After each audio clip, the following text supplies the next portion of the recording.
Welcome to the BLCN podcast, season 1, episode 4. Before we dive in, I want to say that this is the first time that I will episode the BLCN podcast seamlessly to YouTube and Spotify at the same time with X. I was honestly planning to make this podcast an X exclusive program, but I saw many people text me on X that they want to, listen to this podcast on YouTube and Spotify. So yes, you wanted it, and I did it. Now, the BLCN podcast is on YouTube and Spotify. And if you like this episode or my AI content overall, please consider buying me a coffee on buymeacoffee.com/BLCNYY. Appreciate it. And with no doubt at all, I can say the biggest news of this week is the release of GPT 4.5 to pro users only, and it's expensive. But the good news is that it's going to be available to Plus users in a week. Yes, finally, not months or a few weeks. But I gotta really say that I'm really proud of OpenAI lately because they're keeping their promises. You remember when they announced deep research about a month ago? And in this announcement, they said that they will release deep research to Plus users in about a month.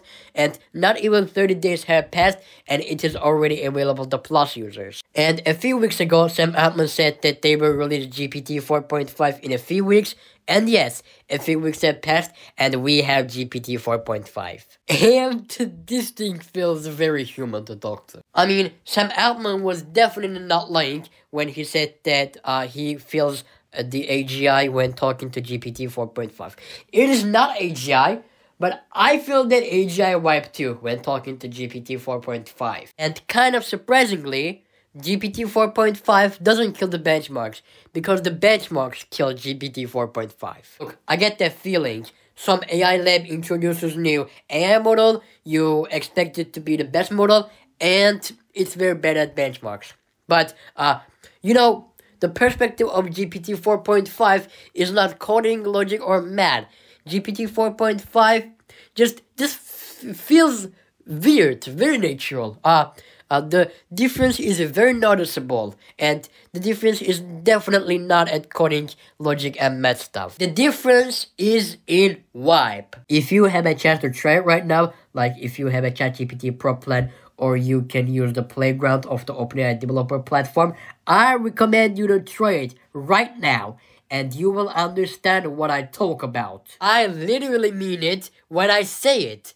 GPT 4.5 feels so AGI, feels so human. And guys, isn't it weird that I talk good about OpenAI after canceling my ChatGPT Plus subscription, especially after Elon quoted my screenshot?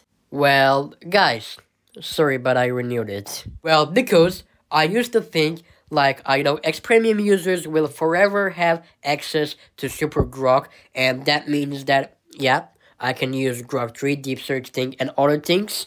It's really good.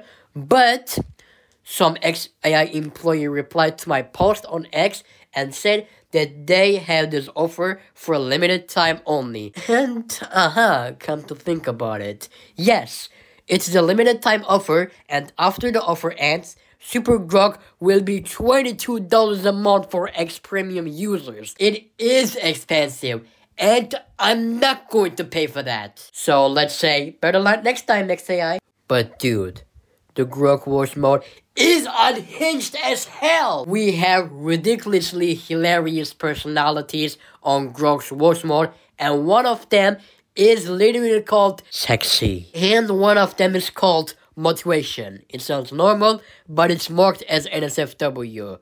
I don't know what to think about what it is. The last thing I will say about Grok is that it now supports artifacts. Yes, this is it. Well, mostly because the God of coding is back, and it's more powerful than ever now. Introducing Claude 3.7 Sonnet with extended thinking feature. And last but not least, terrible rate limits. But yes, it's definitely the God model for coding. Until Claude releases 3.8 Sonnet. And also this week, Convergence AI have open-sourced Proxy Lite. It's a 3 billion parameters computer use agent. Yes, 3 billion parameters. It's really small, so you can install it even on a MacBook Air and use it as a really good computer use agent. No rate limits at all. And the next news is also about open source.